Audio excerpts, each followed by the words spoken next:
Alors, Danmachi saison 4. Nous avons repris nos aventures après que Bell se soit fait détruire par Astérios le Minotaure Xenos. Il passa enfin au niveau 4 et obtint un nouveau titre, Rabbit Foot. Putain que c'est moche. Et parti en expédition dans les grandes chutes au palier 24 du donjon. Qu'est-ce qu'a bien pu nous proposer cette saison au niveau réalisation et animation ?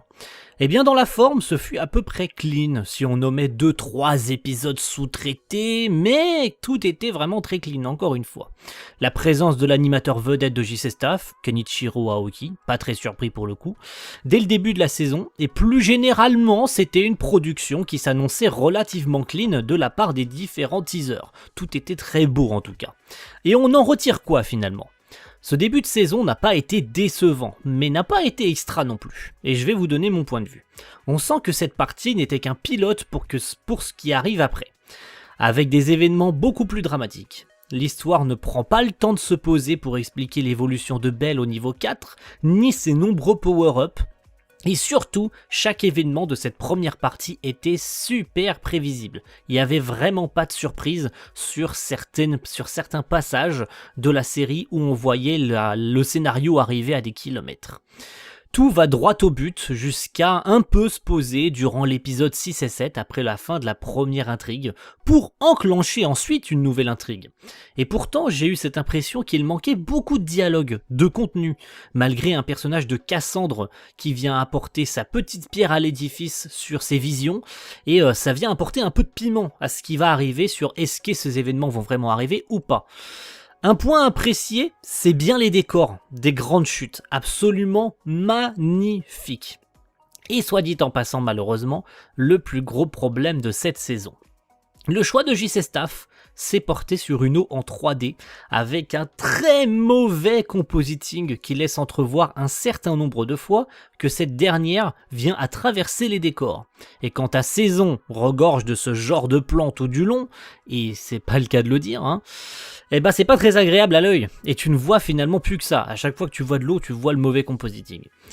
Une bonne note, et je le mentionnais plus tôt, se tient sur l'animation, qui certes ne vaut pas celle de la saison 3 pour le moment, mais a fait des choix plutôt intéressants, comme les monstres en 2D, parce que ça devient plutôt rare, et il faut le noter.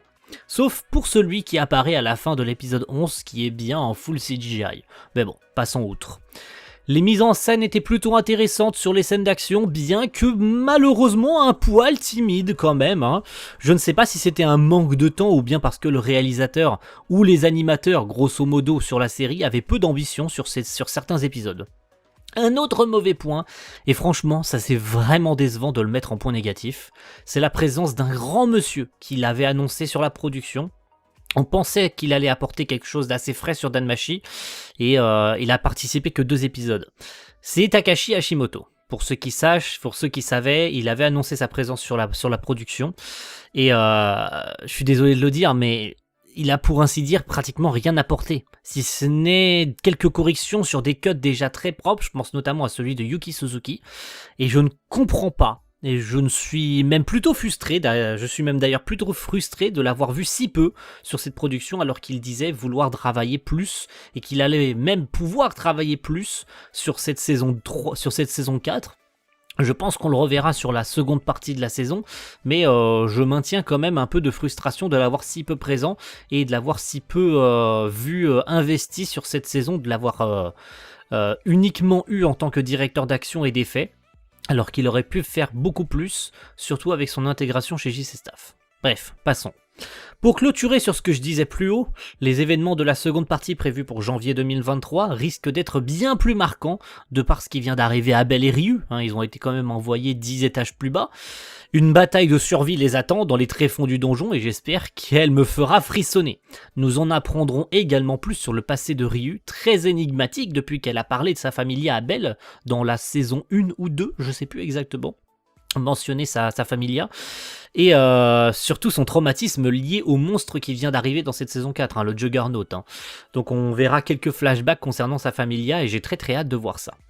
On va espérer un plus grand nombre de séquences d'action et que la série se pose un petit peu quand même pour expliquer certains événements au lieu de courir à 300 km/h comme si la série n'avait pas le temps d'expliquer certains événements, et ça c'est le plus frustrant. Étant un lecteur du light novel, je sens bien que l'animé n'a pas le temps d'expliquer certains points certains points d'évolution du personnage de Belle, et c'est surtout concernant Belle, son évolution, où il passe directement du niveau 1 au niveau 4 sans avoir expliqué ne serait-ce qu'un seul petit point de son évolution jusqu'à aujourd'hui, alors que la série va à 500 km/h depuis la saison 1 sans se poser quoi. Et c'est bien dommage. Et ça, c'est un peu le cas pour toutes les séries tirées de light novel. Malheureusement, c'est pas seulement Danmachi est touché par ce fléau là. Donc voilà, j'espère que également Tachibana sera un poil plus présent sur sa propre production et que ça enverra du pâté pour cette fin de saison. J'espère que les animateurs seront présents, que Tachibana sera plus présent en tant que réalisateur parce qu'il a réalisé que 2 épisodes sur cette saison 4, notamment l'épisode 1 et l'épisode 2. Et puis que les autres participants à cette saison enverront également du pâté pour le final qui, je pense, risque d'être assez explosif, voire... de mon point de vue, et j'espère bien, je prie de tout cœur pour que ça soit encore plus explosif que la saison 3. Merci à tous d'avoir regardé cette petite vidéo, n'hésitez pas à me faire des retours sur la première partie de cette saison 4, sur ce que vous en avez pensé en bien comme en mal dans l'espace commentaire. Vous savez que j'aime bien lire vos commentaires, je les lis tous, et surtout quand ils sont constructifs et vous me faites des pavés de 300 km. Vous savez que j'aime bien ça. Moi en tout cas je vous dis à la prochaine, ciao tout le monde, bye.